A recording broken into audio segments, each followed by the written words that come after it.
I'm Miwa Messer. I'm the producer and host of Poured Over, and Mona Awad is the author of 13 Ways of Looking at a Fat Girl and Bunny and All's Well, and there's a new novel called Rouge. And if you've read Mona before, you know you're in for something that's really kind of a treat. I'm very much looking forward to having this conversation with you.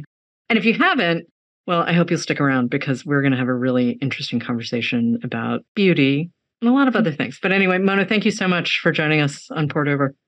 Oh my gosh, it's my pleasure. Thank you so much. So when did you start writing Rouge? Because I feel like, Belle, we've seen echoes of Belle in earlier narrators. Yes. Yeah, no, definitely. I started working on Rouge when I was touring for Bunny, which is my second book. And I just became really addicted to skincare videos on the internet. I couldn't stop watching them. And it felt really dark. I just felt like I had to unpack that, I get it. But also book tours, I think there's this perception that book tours are kind of, glamorous, fun things where you swan around in fancy clothes and meet, hundreds and thousands of readers all the time. And the reality of book tours is sometimes you're looking for a pretzel in your pocket and you're just like, great. Having been a publicist, running around with authors on tour and having produced events for BNN, like sometimes really you're just excited if you can grab like a bag of potato chips somewhere before you have to talk to people because it's, I can see watching a lot of skincare videos. Yeah, I was watching so many. I couldn't stop. And I got really on that tour. And then at home later, I just started buying all these products that I couldn't afford and that I didn't understand. I didn't even know how to apply them properly or in what order. And there's an order. And, but I was a total sucker for it all. And I didn't understand it. So yeah, it was powerful. It was a powerful time. Yeah. And it also says so much. If you look at how the advertising has changed, right, for skincare and everything else, it says so much too about how we're aging and not aging and how we're not willing to act our age or look our age. And it's wild because, listen, I have plenty of fancy things, some of which I really like and some of which I laugh when I see it. And I'm just like, what was I not thinking? And we all do it, but it's really kind of fraught territory in a lot of ways, right? Like there's some stuff where I'm like, okay. I spend a lot of time on planes. I believe in moisturizer now, and sunscreen has always been a thing. And it's wild that those words even come out of my mouth. I know.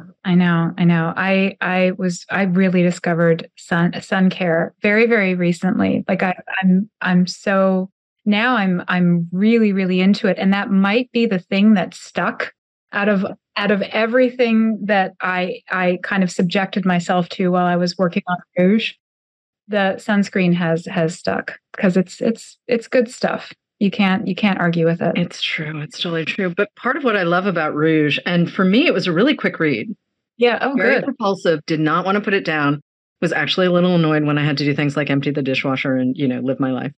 Belle is a really intriguing woman, and again, there are sort of echoes of Elizabeth a little bit with sort of the name changes and the outsider status. And then there's a little bit too of All's Well, where it's just like, Belle's pain is really, she's grieving. Her mother has died. And grief is kind of the original invisible wound, right?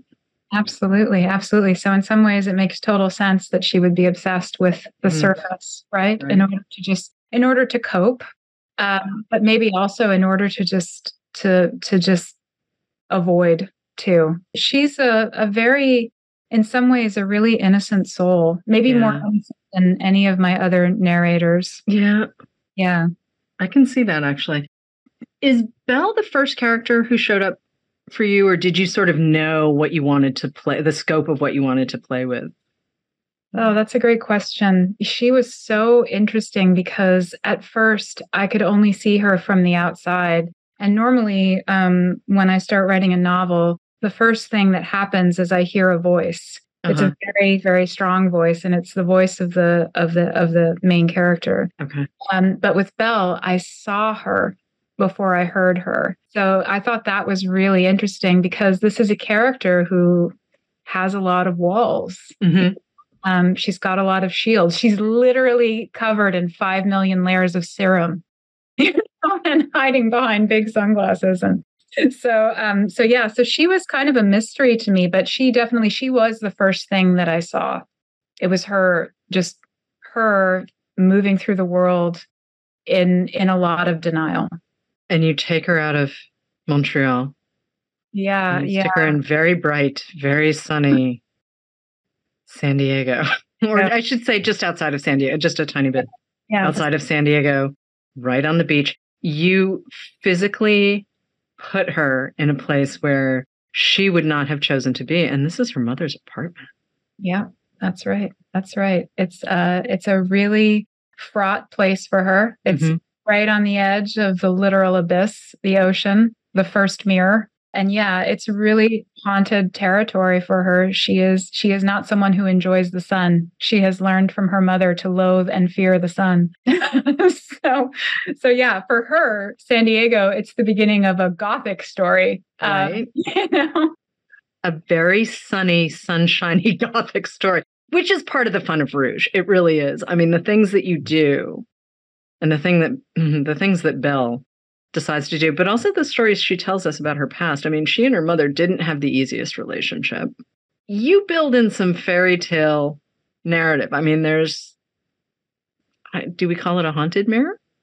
Yeah, no, we definitely do. I mean, that is the thing about Snow White, and this story is definitely playing with Snow White. It's a Snow White story at its core. I love that about Snow White. I love that mystery between the mother and the mirror, and who is really speaking. Is there really something there in the glass, or is it just her shadow self talking to her? I really wanted to have fun with that in this book. I also had a moment too where I was like, how much of the Beauty and the Beast is going to be, I mean, obviously with Belle and her name, I was just kind of like, well, there's a little bit of this as well. And it's sort of that tumbly mix of fairy tales as we were sort of told them. Right. And then the reality. And if you've ever read the unexpurgated fairy tales, that they were really tools to make sure people behaved and made specific kinds of choices. They're really ruthless and quite gross, actually. Yeah, no, they really, really are. I mean, that original Beauty and the Beast is like it's basically a book on how to be, a moral young woman, and move through the world in a moral way. So yeah, Beauty and the Beast is very disturbing. And definitely I was thinking about that story too. I think I've loved working with fairy tales for so long because I just love how they use fantasy to depict very, very real emotional realities that we all go through. But they use the fantastic to do that in a way that really resonates. Beauty is magical. So it just felt like, of course, fairy tales are going to come into this book because I'm writing about the dark side of beauty. Well, that and style, because Belle's mother, there's a pair of red shoes. There's a pair of red shoes that pops up every now and again. And I'm trying really not to spoil anything. But, obviously, if you've done the reading, there are references that you will immediately see. And maybe your eyes will get big the way mine did. But Belle's mother is impossibly stylish and really has built her own life. And yet it's not enough. No, it's really not enough. And she sort of kicks off the whole thing. Well, obviously she kicks off the whole thing by dying, but there is a backstory that Belle is going to get pulled into. So did you know, though, that you needed Belle's mom to make this story work? Because I feel like there's kind of a generational piece that goes into the beauty and the physical, the way you dress and the way you carry yourself and all of these things that you kind of need a little bit of an age gap. Yeah. To have that contrast.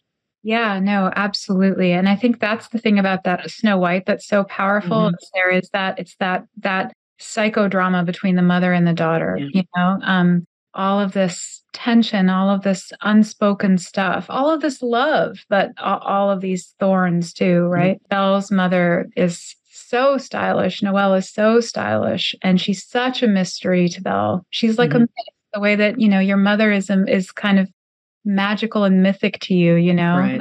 You're a kid. And Noelle, her mother especially, because she totally embraced the whole cult of beauty, the whole cult of style, which Belle now, yeah, she's inherited that longing, that desire. So for her, her whole life kind of turns into that pursuit too, because it was her mother's pursuit. Yeah. And yet Belle doesn't quite have all that it takes to live that kind of life. And part of me thinks she genuinely doesn't want it. And part of me is thinking that this is the grief really driving her to connect with her mom, because her mom has died and she doesn't know how to process it.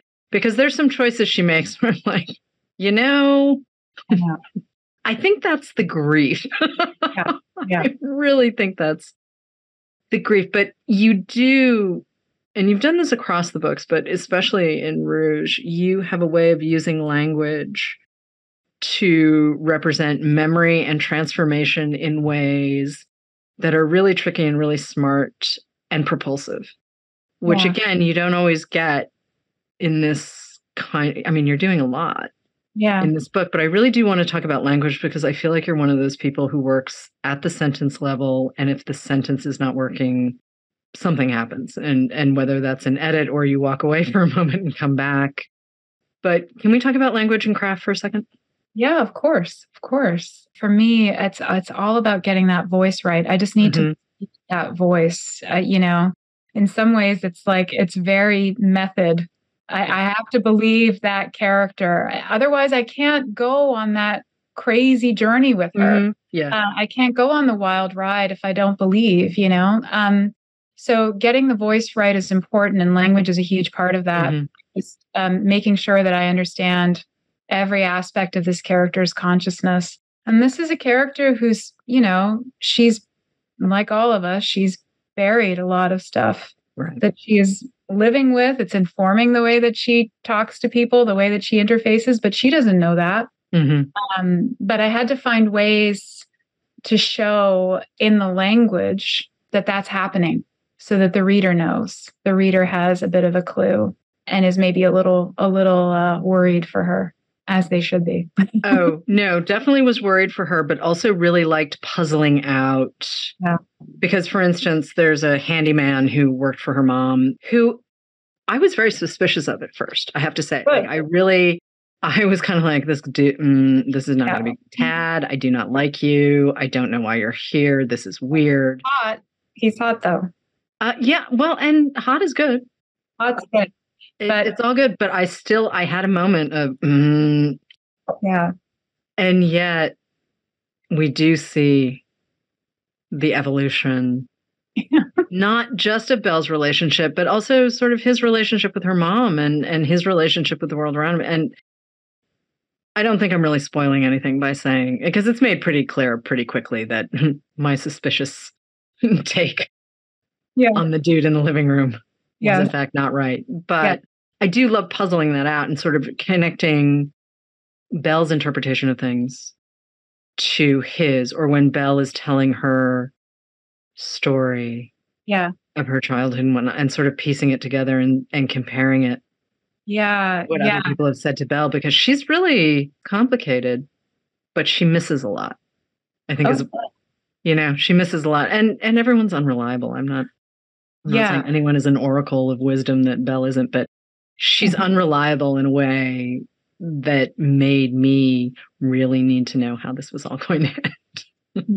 Yeah. It was interesting for me because, in previous novels, in All's Well, in Bunny, even in 13 Ways, there's a character who's usually functioning in some ways to sort of clue the narrator in, signal, hey, the way that you're seeing the world, it may not be exactly the way that the world is, But I really wanted to make Belle more alone because she is at a very fundamental level. This is a character who's very isolated, which is why she's so vulnerable to this cult. And to the whole proposition of beauty. She's more vulnerable because she is so isolated. So these characters in her world that she's encountering, like her mother's boyfriend and the new dress shop owner, from a dress shop, and now there's a new owner.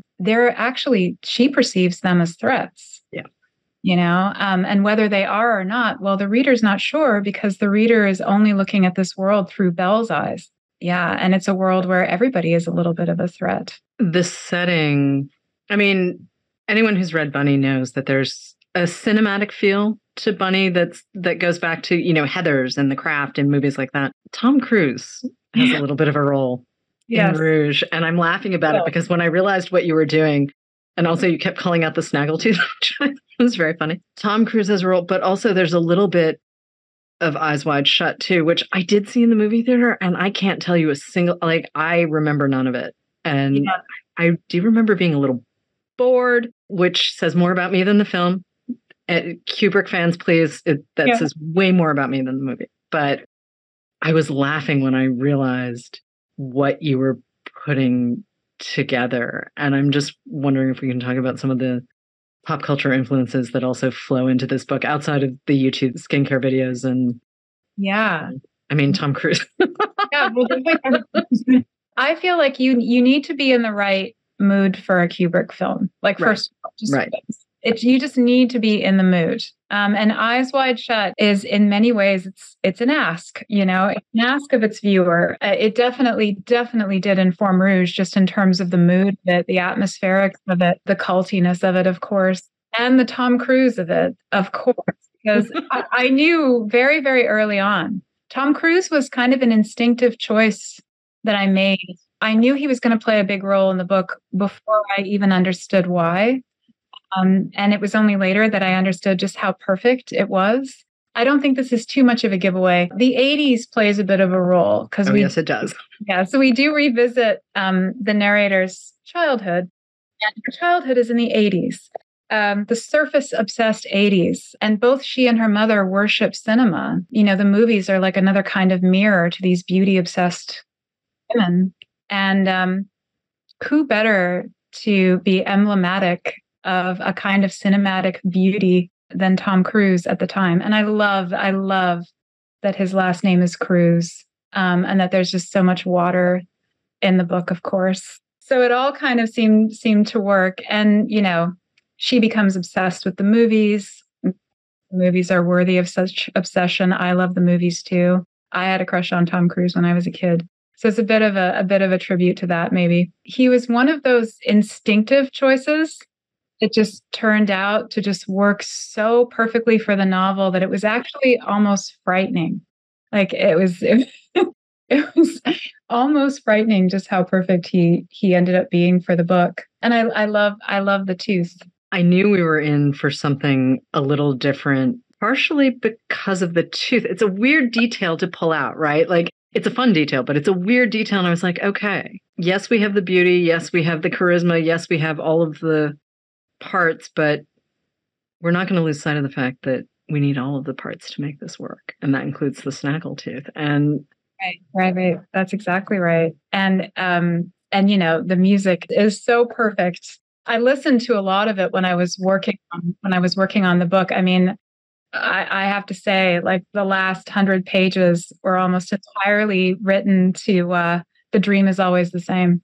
Just on constant repeat. From Risky Business. So it completely infuses the whole world of Rouge. And it just makes sense. I mean, you could also argue too that the 80s are sort of the starting point of the moment they are actually genuinely the starting point for the moment we're in now. Yeah. And that all of the work that had come before sort of got blown up in a moment where suddenly it was, cell phones the size of a brick. Yeah. And, yuppies and all of these things. And suddenly we had, American Psycho in it. Yes. It really, if you look at where we are right now, there is a direct line right back to the election of Ronald Reagan in 1980 and where we've gone and what we've become, and this sort of warped hold that sort of celebrity and surface appearances have for us now. Yes. It all starts in 1980. It really, it's wild to me. It's crazy. And it's so amazing that you referenced that book, because Tom Cruise is in that novel too. He's in the elevator with Patrick Bateman. And that book is really important to me. It was important in 13 ways. It continues to be an important novel for me. And when I read that, I was just like, oh man, that's kind of amazing. And also Jean Rees, right? So you've talked about Jean Rees and her narrators who, oh, you want to talk about some women who've had a rough go of things. Oh my gosh. It's best to take a breather in between. Like at one point I did sort of read everything in one go, and by one go, probably over a couple of months. And her novels are very short. And of course you start with Sargasso, but after leaving Mr. Mackenzie and like they're at Quartet, there's some stuff in there where you're like, I need to breathe. I need to go have a snack and walk around the block. And they're beautiful, but they're devastating. They're devastating. A little relentless too. A little because her characters don't know what they don't know. I know.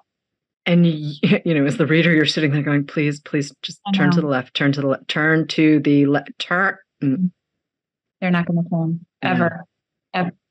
Yeah, she was a huge, huge influence for me. I mean, really one of those novelists that you read and you're just like, oh, okay, this is the space I love, as a reader, where I feel like somebody is just whispering like a really intimate, dangerous secret to me about themselves. I love that kind of intimacy. And yeah, I mean, she was on my mind a lot. Her and her narrators were on my mind a lot when I was thinking of Belle. Her narrators are often very vulnerable to the things that Belle is vulnerable to and enchanted by, like clothing, like beauty, the surface. But of course, they're drowning inside, So, yeah. They're also not mean in the way like a Muriel Spark narrator can be. Because sometimes, and Muriel Spark, read her for different reasons. Yeah. But there are times where her people are just mean. Like, I can't. What am I holding on to here? I mean, as devastating as a Rees novel can be, you stay for the language. You stay for the overwhelming emotion. Like all of these people who've read A Little Life, I'm like, well, there's also this woman called Jean Rees. If you want to have all of the feels, all of the feel and move, especially when you read her in your 20s and you're just like, oh gosh, that's when I read her. Yeah, that's when I read her for the first time. And she holds up in a different way. There's some authors that I read when I was in my sort of teens and 20s that I really loved. And now I go back and I'm like, yep, not aging well. Not that. Yeah. Don't need to hold on to that. That someone else can love that book.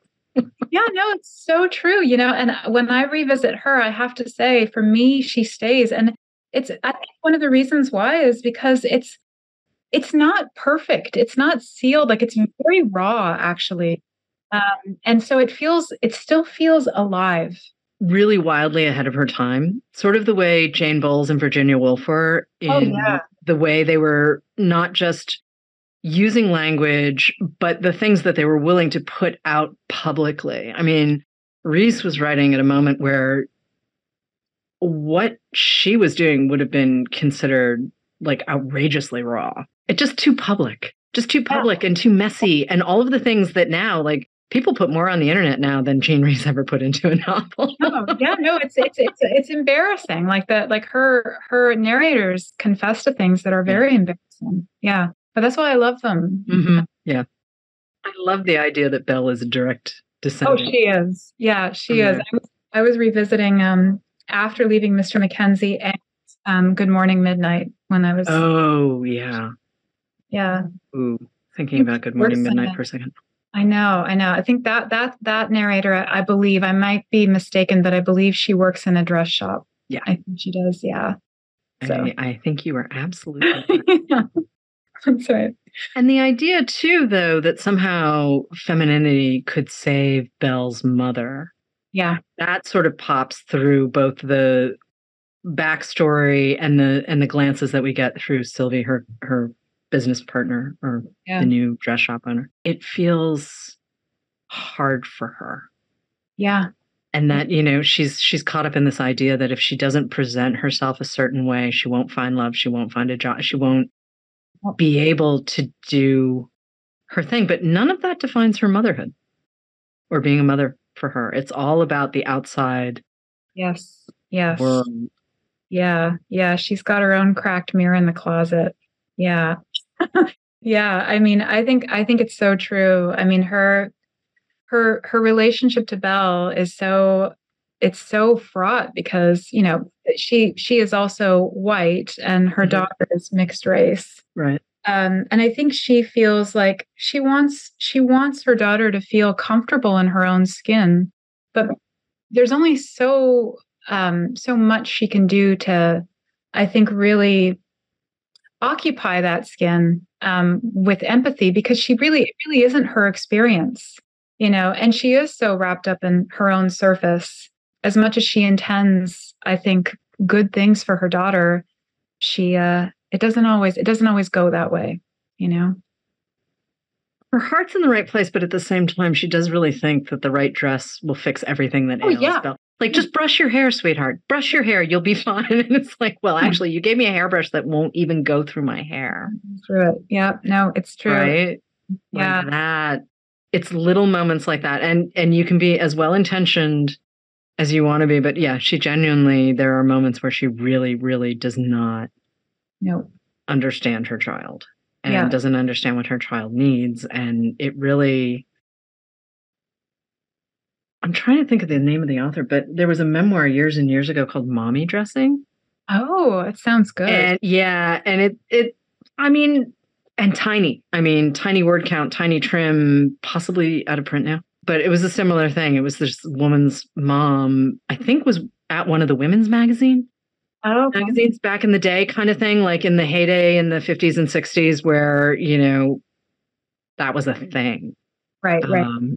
And the whole larger than life Yes. mom and like watching her get ready to go to parties, which, pretty much happened every night because of what she did. And yeah, it's really trippy. And the author was older when she wrote it too. I think she was in her 60s when she finally wrote. Like, it took her that long to say, I'm going to finally do that. And she'd written other books. Like, this was not her first dance. And now I'm thinking I should go back and look for it. But it is that terrain, right? Like our mothers. Yeah.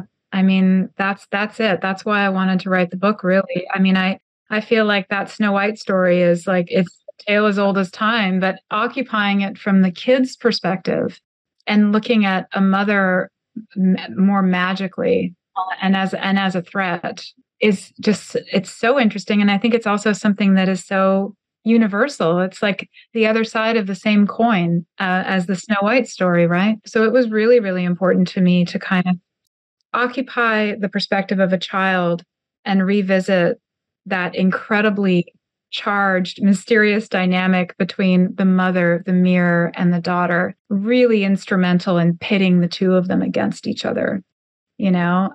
I just think that mirror character is so fascinating in Snow White. So I had a lot of fun with my mirror character in Rouge. Yeah. It feels like you had a lot of fun in general. I mean, even though we've been talking about, grief and aging and memory loss and transformation and lots of things that aren't necessarily the most comfortable things for reader or writer, but it does seem like there's a really fantastic sense of play on the page. And whether it's pulling from, the 80s wildness or the characters or whatnot. And again, other people may not have the immediate response I had to Tad, which was, Yeah, no, I know. Oh, I'm glad you had that. That's other people may be happy to see Tad. I just was very suspicious of Tad. As you should be. Yes, that was very intentional. I'm very suspicious of Silky too. I mean, yeah, all of the characters ultimately do get their own arcs. Yeah, and I will say the ending. Ending is fantastic. I really didn't know because it could have gone a million different ways, or at least two or three. And the ending you deliver is, I'm smiling as I think about it. It's really good. And it fits perfectly. So when you're mapping this out, though, you've got all of the influences. You've got Belle's voice. You've got the other voices of the other characters. Yeah. But how are we mapping out story as well? Because a lot happens in this book. A lot happens. I know. It's really interesting. I mean, I knew I was going to only have a handful of weeks to draft it.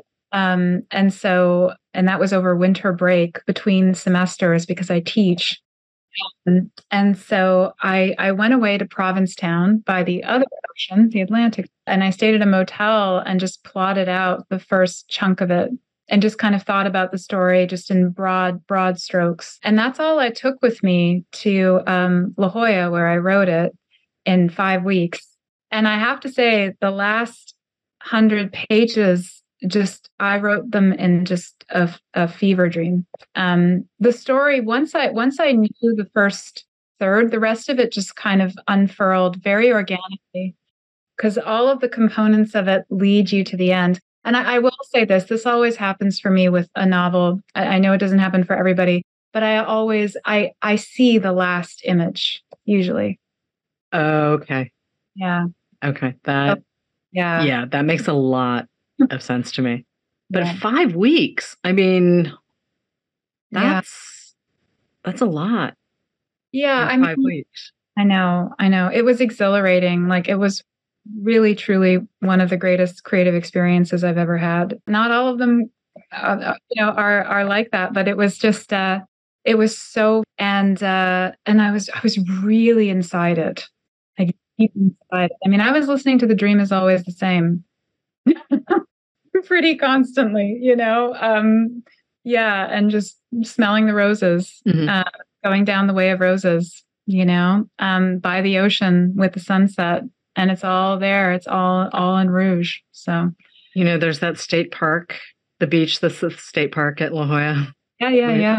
And that popped into my head when you said you were writing in La Jolla. I was like, oh, yeah, okay, wow, okay. Now I can see the terrain even a little better than I could before. It was pretty amazing. I mean, every sunset was like, roses and Tom Cruise. It was really exhilarating, I have to say. So you've got the sense of play, you've got all of the elements essentially, but how much of that 5 weeks, it sounds like a lot of it was straight up muse, straight up, call it flow, call it whatever you want. It just, all of the pieces were there.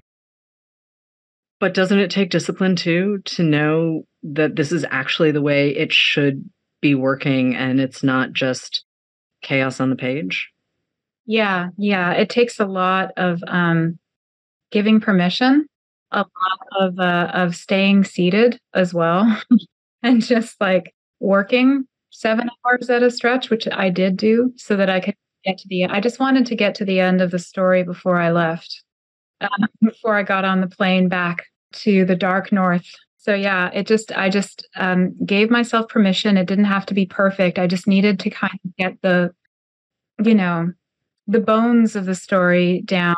And then, just trust that I was going in the right direction. And that's really voice. Yeah. It's voice, believing in your voice is so key to that kind of trust and that kind of just, I'm going to just go with this idea that I have. I'm going to really put space and time. And once I had Belle's voice, and her childhood voice came to me so easily. Right. Knew it right away. A kid voice is great because, kids, you can see their emotions right away. I mean, she was just so much more raw and honest as a child. As an adult, she's hiding behind all of these walls, Kid voice is also technically difficult. I mean, I think any one of us has encountered a novel where you get a kid who sounds like a 40-year-old. Hi, hello, tiny person who would never exist in real life, because if you spent 7 seconds around a child, you know that no. Yeah, that's no, right. They don't actually want to be pretend adults. They super do not. They just nope. No, I know. That's again, it's an exercise, and you've got to be kind of ruthless. You have to. That's always my key to language, is just like, does it sound real to me? Do I believe it? Do I believe this voice? So how much of the writing is the rewriting then for you? I mean, you said you got the bones out. 5 weeks, even 7 hours at a stretch. 5 weeks is not really a long time. I know. I had plotted it, and I had it cooking kind of in the back of my head for a few months before I took the plane and went out there and just did it. But in terms of revision, I mean, I do a rewrite that's where I add all the layers, and that takes time. That takes another like year or so where I'm doing that, and I'm pretty dedicated to that too. But that drafting is so crucial so that the story just feels like it has flow. Because you're right, a lot does happen. There are a lot of kind of moving parts in it. It's got noir elements to it. It's got horror elements. It's got fairy tale. There's this elaborate spa. So yeah, I wanted to get that all down and then go in and just really add all the layers that make it feel as rich as possible. Yeah, because the thing that I really appreciated as I was reading Rouge too is all of the elements coming together, and not once was I ever taken out of the story because suddenly here's a noir thing happening in the context of something. Like it all, I was like, okay, I'm going to follow you down the stairs. And it was totally worth it because all of the pieces came together in a way. And again, yeah, it is absolutely its voice. It's Belle's voice, but it's also just the overarching narrative voice of Rouge and this world that you've built. And I've said this before, but world building should not be limited to just sort of the idea of sci-fi fantasy and that kind. Like, any novel is a world that has been built by a writer. And maybe it's people sitting around a kitchen table, or it's a world. Yep. It did not previously exist before someone sat down and said, hey, I'm going to write this particular bit. And Margaret Atwood, obviously a huge fan of Bunny, but also a big influence on you. I mean, you'd been reading her since you were an adolescent. Yep. And I was just like, why can't you just write the thing you want to write? I mean, clearly this is what you're doing, but why not just write the thing? Do we actually have to put a label on it? And sometimes I see people saying, well, literary fiction, oh Lord, I don't want to read the blah, blah. Like, well, actually. No, I know. It's true. I mean, it's interesting because, I teach fairy tales, I teach horror. Definitely Rouge touches both, Bunny touches both, even All Is Well, I would say, touches both. And those stories do come with particular expectations, right? So that's useful sometimes. They inform each other too. I mean, there's so many horror elements of fairy tale, and there are so many fairy tale elements of horror, I just feel like I always try with writing, I like things that are still grounded psychologically and emotionally. I really need to believe that there's something at stake in the real world for the character. Even if they are perceiving the world in a kind of magical, heightened way, it still needs to feel like there are real world stakes. So I always kind of just use perception as my guide, like the character's way of seeing the world.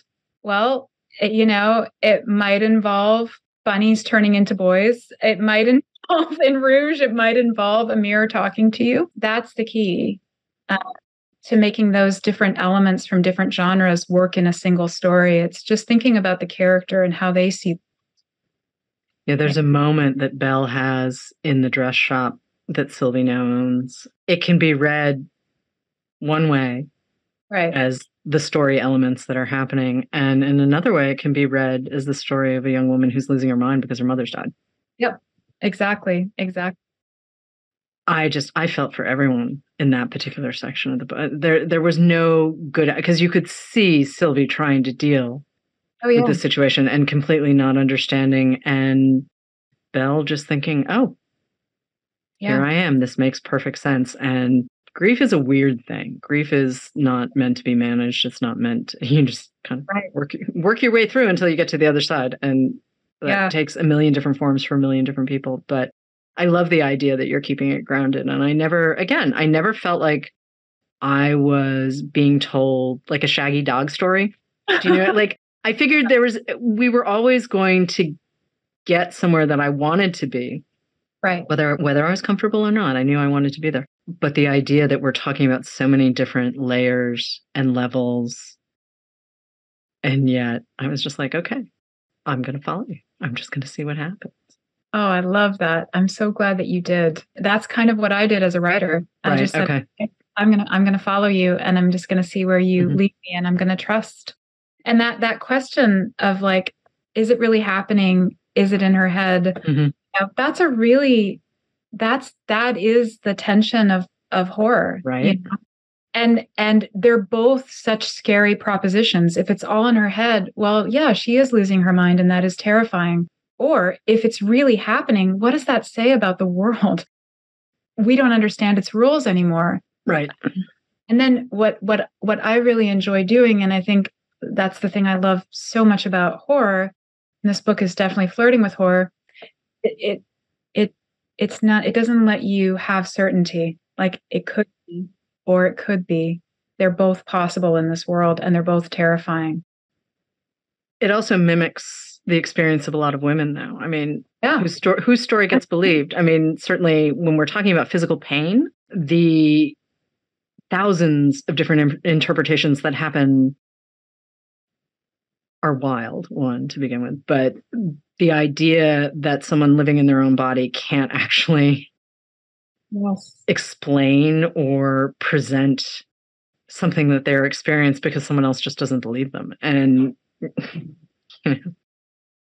I think especially too, we're living in this moment, right? Post sort of the enormous initial days of COVID, right? And long COVID and all of these things that we're learning about ourselves and our communities and whatnot. And to have that sort of pulsing, right? Through 13 Ways of Looking at a Fat Girl, pulsing through Bunny, pulsing through All's Well, and certainly pulsing through Rouge is kind of a trip. Yeah, I mean, it's one of the things, I guess, that I love writing about the most, because I always feel like my experience of this thing is not the same as this other person's experience. And I'm always so surprised by that. And then I really feel like, Jesus, like, am I capable of perceiving reality? Is there something like, did I get this really wrong? And that's always such a terrifying proposition to me. And I think it's something that we do, women especially, but we experience that all the time when we're trying to advocate for ourselves, when we're trying to report our genuine experience of something. So really high. And to have that feeling of doubt, or suddenly have that feeling that your experience is being denied, diminished, not acknowledged. It's the seed of a horror novel. Absolutely. It's the stuff of horror, but we're living it. What have you learned from writing your novels? I mean, is there something maybe you've taken from each book into the next, or is there just, what have you learned? What have you taught yourself writing these books? Oh my gosh, that's a fantastic question. I have learned, be careful what you wish for sure. That's fair. Yeah, be careful what you wish for. And it definitely feels real for every character, that what we desire so much might not necessarily be good for us, might make us lose ourselves. What is the cost of that kind of desiring, that kind of transformation? But I have to say, in other ways, I just, I haven't learned anything, because I'm still addicted to skincare videos even after all this time. I thought I was on the other side of it. I really did. And then I had to write a little piece about my former addiction. So I read some of the videos, and I thought I was going to look at them with such a cynical, like, oh, I'm done. I'm past this. I got sucked right in again. So I'm a sucker. I mean, I don't know. I think I have to be a little bit of one to write novels anyway. I mean, I'm capable of being enchanted, lured in, all that stuff. And I think that's okay. I think that's okay. I'll take it. As a reader, I'll take it. I mean, if you want to be enchanted and then I get to read the results, I'm perfectly happy to have it. I am wondering a little bit, though, if this is maybe your most personal book as well. I mean, you allude to sort of your relationship with your mom in the author's note, and there's some details that just feel like they were borrowed from your own life. And certainly, I'm not saying this is autofiction. There are no mirrors and weird closets, and Tom Cruise is Tom Cruise. But there are some smaller details that feel like they belong more to you than Belle. And I'm wondering what that was like for you. I mean, it's one thing to take big ideas, right, and channel them through. And certainly you've been living with chronic pain for a long time, but this feels different. Yeah, this was different. It was different. And it might be part of the reason why I got so completely immersed in it. Okay. The eye of like the first person is already so enticing, on the page. You already feel like your eye when you're writing it. I'm sure other writers feel that way too. But that particular eye of Belle, yeah, I mean, the fact that she shared some similarities with me. I mean, she's part Egyptian. She has a French-speaking mother. Her mother doesn't speak French to her at home, so she's alienated from her mother's side of the family. And she's also alienated because she and her mother don't have the same racial background, and it creates these tensions and misunderstandings. I mean, all of that is stuff that I've always wanted to kind of explore, And I mean, I guess these things are not necessarily specific to me, but they were part of my experience. And I know that these things, language, race, your mother, they inform the way that you see yourself so powerfully. And they inform your idea of what's beautiful. Right. And this was a book about beauty, and I wanted it to be very honest, And so sometimes when you want it to be really honest, you have to go to the source. Right. Yeah, and of course, you have classes to teach, and we've run long, and it was so much fun talking to you about your work, Mona. Thank you so much. Rouge is out now. If you haven't read Bunny, if you haven't read 13 Ways of Looking at a Fat Girl, and if you haven't read All's Well, those are all available in paperback. Thank you again so much for joining us. Oh my gosh, thank you so much. It's been such a pleasure. Hello readers, it's time for another TBR Topoff. We're going to recommend a couple of fantastic books to pick up when you stop in for your copy of Rouge. I'm Mark, coming to you from my Barnes & Noble in Cincinnati, and I'm joined by my book buddy Madyson. Hey Madyson. Hello, I'm Madyson, joining you from my bookstore in Los Angeles. So I'm going to go ahead and have you kick things off. I know you are a Mona Awad mega fan. I'm a fan as well, but not as much as you, so take it away. Yes, I am so excited for this book. I love Mona Awad. I think she is one of the greatest writers of this current. I could rave about her all day, which means when I'm trying to find a book that could possibly compare to her, it's really, really hard.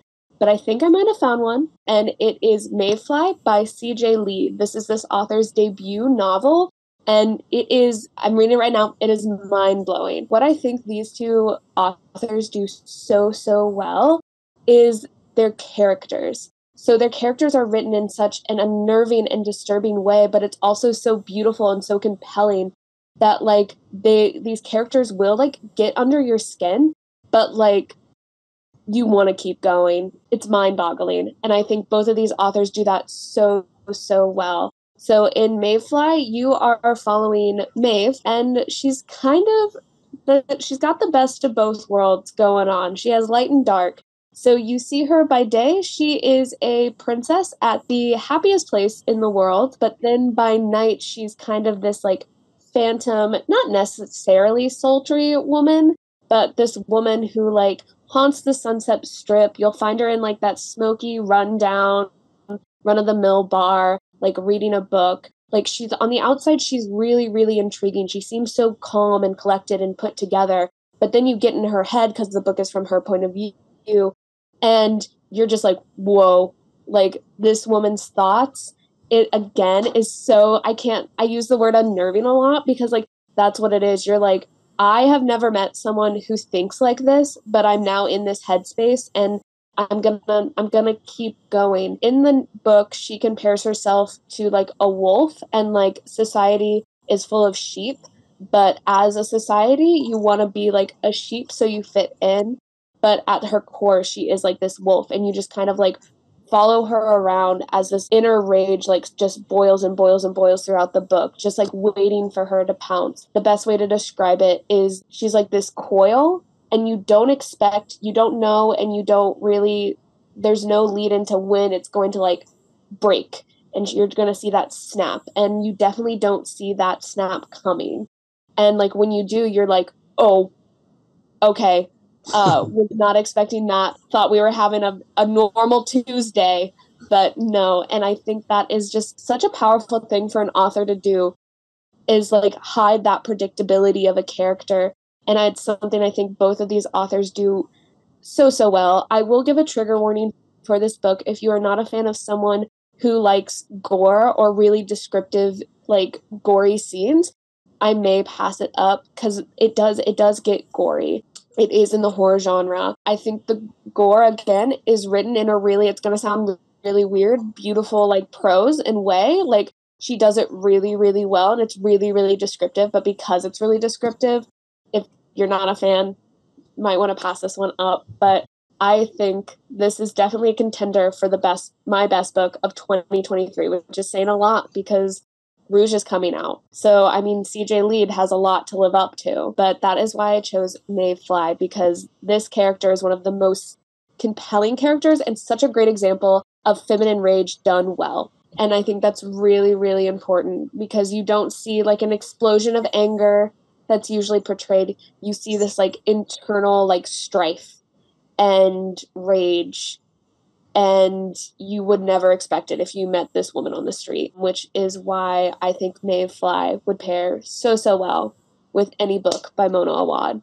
But I know Mark has another really, really, really good pick to go along with it. So. And I could probably talk about Mayfly for a good chunk longer. I think you're right. It gives vibes of Promising Young Woman, even like to a degree of Open Throat that I read just recently. Just that predatory character who you get to sort of be a part of and kind of live in that space for a while. It's delicious. But I chose another delicious book that has been on my mind since I read it in hardcover. It is now recently in paperback and really hits a similar vibe to Mona Awad in that it's a book that tackles an industry that is usually very surface level and starts to unravel it in really wonderful ways. And that is the book Siren Queen by Nevo. I love Nevo very, very much. She's incredible. Honestly, now that it's in paperback, just go pick it up. If you see the cover, you will be compelled to purchase it. It's beautiful. So Siren Queen pokes at 1930s Hollywood. So think about that golden age. But it sets this up in a world where studio executives are true monsters. Not necessarily the metaphorical monsters that we might be thinking about in today's era of Hollywood, but actual monsters. You think about blood pacts, you think arcane rituals, you think dark magic that rules the world behind the screen. The metaphors are delicate and unsettling, but very honest and perfect. We follow our main character, Luli May, who is an aspiring actress whose race really only allows for a very small and insulting number of roles. But Luli is crafty, and she is tenacious, and she is more than willing to sacrifice whatever it takes to be a superstar, even if it's becoming a monster herself. The whole time that I was reading this book, I was mentally begging for a cinematic screen adaptation, which I don't tend to do when it comes to novels. I like to keep both of those lanes separate. But this one is beautifully written. It's cinematic. The writing is absolutely delicious. The world is bizarre, but also familiar. And Luli is a character who I will never forget. She is very strong. She is very vulnerable. And she is trying to navigate a world that really doesn't have a place for her. And to watch her succeed and climb that ladder is absolutely satisfying. So check out The Siren Queen by Nevo. But guess what? That's all we have for today. Thank you so much for tuning in to Poured Over. Please make sure to give us a rating and subscribe so you never miss an episode. You can also follow us on our socials at Barnes & Noble. Pretty simple. I'm Mark. You can follow my home store at BN Westchester. And I'm Madyson. You can follow my home store at BN Events Grove. Thanks for tuning in, everybody. Happy reading. Goodbye. Happy reading. Goodbye. Thank you for listening. Poured Over is a Barnes & Noble production. To help other readers find us, please rate and review the show wherever you listen to podcasts.